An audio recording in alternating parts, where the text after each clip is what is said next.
how to set gesture to answer calls, to swipe or tap on the Samsung Galaxy S25, S25 Plus, Edge or Ultra. First, tap on the home button to return back to the home screen. Now from the home screen, swipe down at the top to open up quick settings. In here, tap on the settings icon. After that, we then scroll down and tap on accessibility, then tap on interaction and dexterity. Now go down to the interactions section and tap on answering and ending calls. At the top here, tap on gesture to answer calls. From here, you can choose swipe or type. And that's it. So we can select swipe or tap.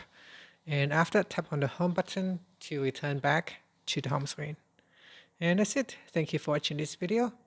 If you found it helpful, please like and subscribe to my channel for more videos.